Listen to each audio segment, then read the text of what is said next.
All right, we have now made it midway through what page are we on?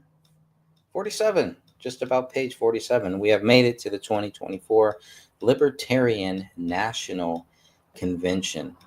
This is a big part of the book here. This is one of the only times that I can recall where President Trump was giving a speech and got booed, more boos than I've ever seen for President Trump ever.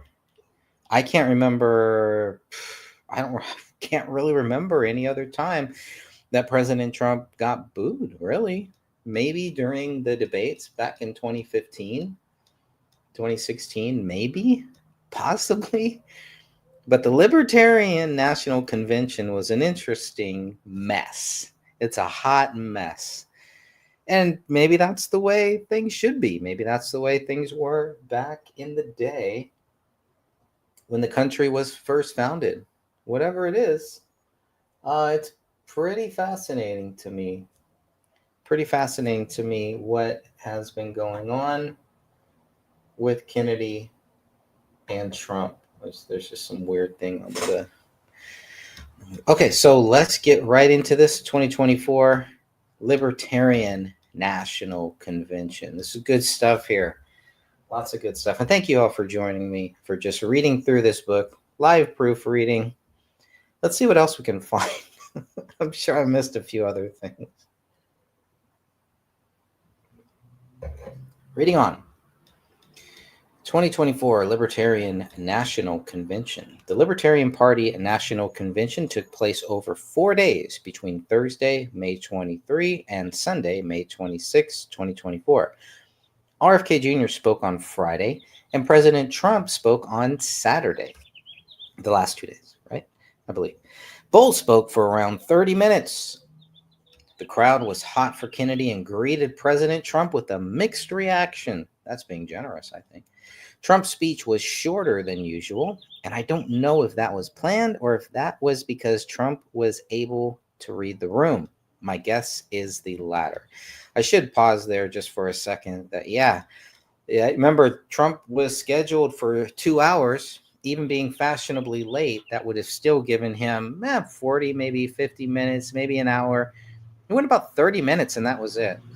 I think the boos were just, it was like, okay, and you can even see it on his face if you go back and you watch it. He's just like, they're just not getting it. They're not getting it. And so I think he just kind of ended it a little bit short, a little bit sooner than he normally would. But it's probably the shortest speech like that I've ever heard from President Trump. He's given some short speeches that were planned to be short speeches, but not anything like this, and not at a convention for sure. But speaking to the libertarians, I thought it was a pretty big move for President Trump to even do that, to even go there.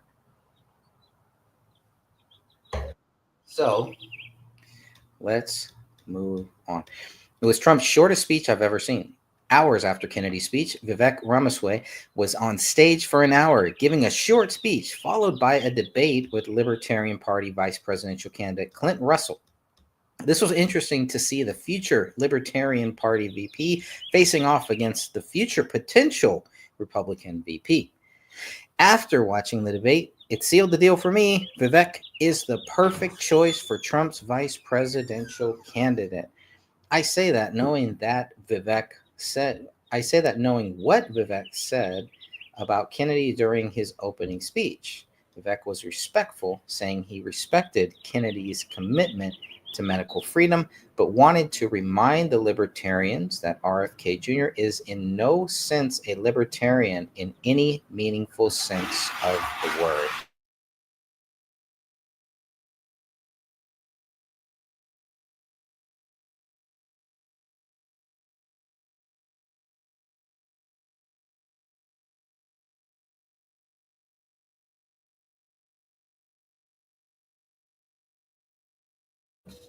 All right. Vivek seems to fall for the trap of focusing on Kennedy's past instead of the man he is today.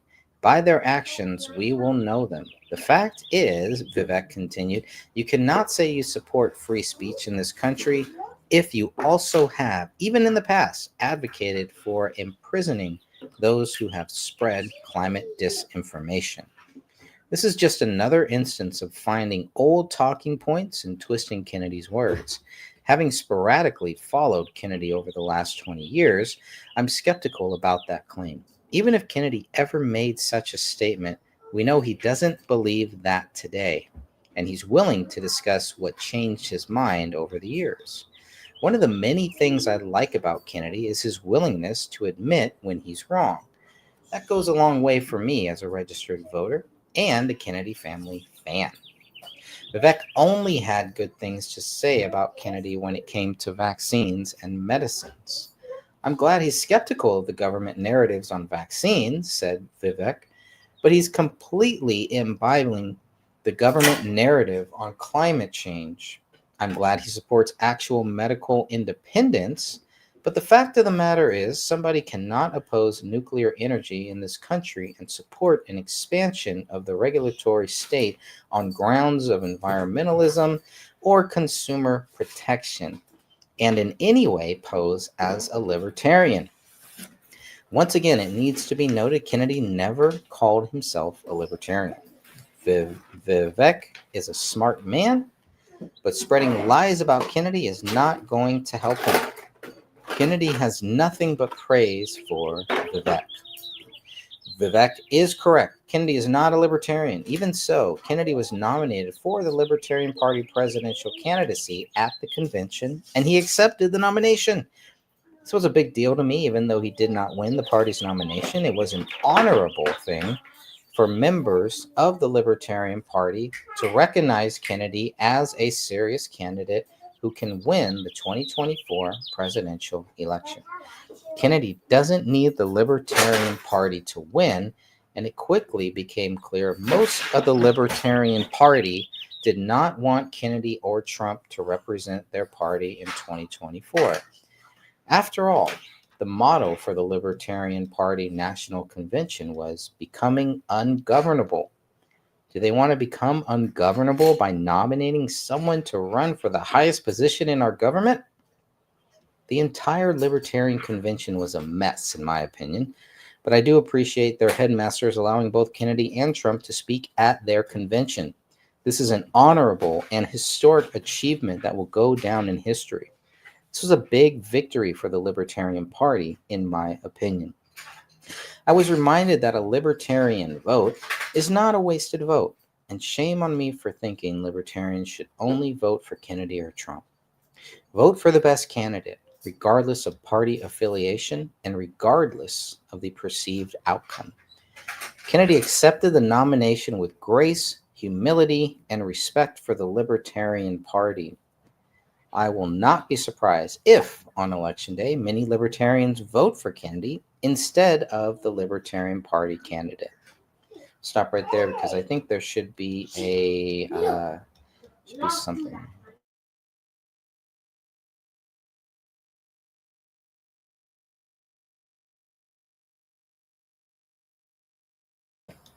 I did find another typo. This is page 49. All right, page 49, comma, after humility. Cool. All right. On the morning of May 26, 2024, after receiving the news he was in the running to be the Libertarian Party's candidate, Kennedy expressed his gratitude in a Twitter post. What an unexpected honor to wake up this morning to a groundswell in the Libertarian Party seeking to nominate me. I would have accepted the nomination if offered because independents and third parties need to unite right now to reclaim our country from the corrupt two-party system. It was a high point of my campaign to speak at the LPN National Convention on Friday about our shared and urgent concerns. While we may not agree on every downstream issue, our core values of peace, free speech, and civil liberties make us natural allies. Together we will break the stranglehold of the Uniparty in the forever wars. Pardon Julian Assange, Edward Snowden, and Ross Ulbricht. Dismantle wasteful and abusive bureaucracies and restore the authority of the Bill of Rights. Let's take our country back. President Trump spoke at the Libertarian Party National Convention on Saturday, May 25, 2024, for a little over 30 minutes. President Trump's presence was historical, as it was, according to Trump, the first time in U.S. history that a presidential candidate of a rival party will address the convention of a party that is presumably gathering to nominate its own candidate. Try saying that 3 times fast. Compared to every other Trump speech I've watched, this was the only semi-hostile one. Early on during the speech, there were dueling chants of "We want Trump" and "In the Fed." The highlight for me came when Trump tried to reason with the Libertarian voters and get them to either nominate him as their candidate or vote for him in November. After half the crowd booed Trump's requests, he added, "Only if you want to win. Maybe you don't want to win. Only vote for me if you want to win. If you want to lose, don't do that. Keep getting your 3% every 4 years." Some of the crowd booed President Trump. Trump pressed on, asking the crowd to vote for him so they could win together. Libertarians want to vote for me, and most of them will, and it's very important. It's time to be winners. You have a lot of common sense. Trump did not specifically mention Kennedy, but he did send one final message to Libertarian voters. I need to decide if Libertarian voters, page 50, Libertarian voters. I don't know. I don't think that should be capitalized. Kennedy quickly commented on President Trump's speech at the Libertarian Convention. "I spoke to the Libertarians the night before, and I got a standing ovation from them. I'm very aligned with Libertarians on several issues." Yeah, I don't think it should be capitalized.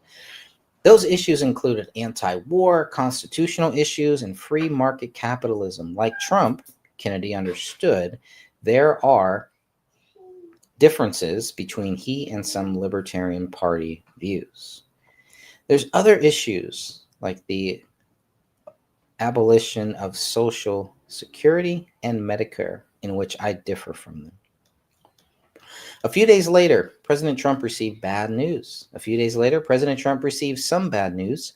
He was convicted on 34 counts of falsifying business records in the first degree.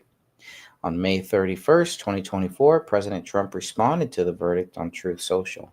"My bookkeeper called a, quote, legal expense on the tiny description line of the ledger.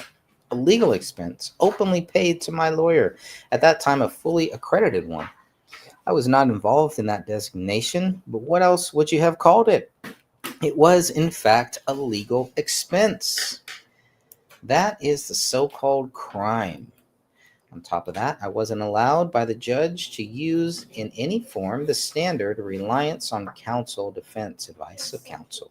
My lawyer at the time did virtually everything on the NDA non-disclosure agreement, and I assumed that what he did was correct.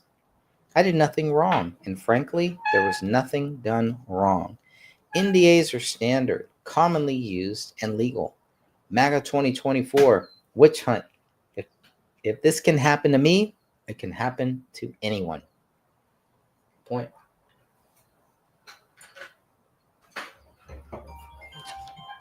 Read a little bit more. President Trump also vowed to appeal the decision, and that is where the real fight will begin. Election interference and lawfare are being used against President Trump to stop him from returning to the White House in January 2025. Even so, Trump stayed focused that day. And here's what he said. The real verdict is going to be November 5th by the people. And they know what happens here. And everybody knows what happened here. You have a Soros-backed DA, and the whole thing, we didn't do a thing wrong. I'm a very innocent man, and it's okay. I'm fighting for our country. I'm fighting for our Constitution. Our whole country is being rigged right now. This was done by the Biden administration in order to wound or hurt an opponent, a political opponent. And I think it's just a disgrace. And we'll keep fighting. We'll fight till the end and we'll win because our country has gone to hell. Kennedy shared his thoughts about the verdict on social media, claiming the Democrat Party was trying to beat President Trump in the courtroom rather than the ballot box. This will backfire in November. Even worse, it is profoundly undemocratic. America deserves a president who can win at the ballot box without compromising our government separation of powers or weaponizing the courts. You can't save democracy by destroying it first. The Democrats are afraid they will lose in the voting booth, so instead, they go after President Trump in the courtroom. Kennedy expected the convictions to backfire on the Democrats. I think every time that President Trump has been indicted, his approval ratings actually increase. His popularity increases. I'm not a fan of President Trump, said Kennedy, but I want to win. I want to beat him in a campaign on a level playing field. I want to talk about his issues about locking down the economy, shutting down 3.3 million businesses, about running up a $34 trillion debt, about engaging us in forever wars and doing favors for Wall Street. I don't want to beat him in a courtroom. It's not good for our country, and I think it's really going to backfire on the Democrats. All right, I'll go ahead and stop right there for now, and thank you all. Until next time.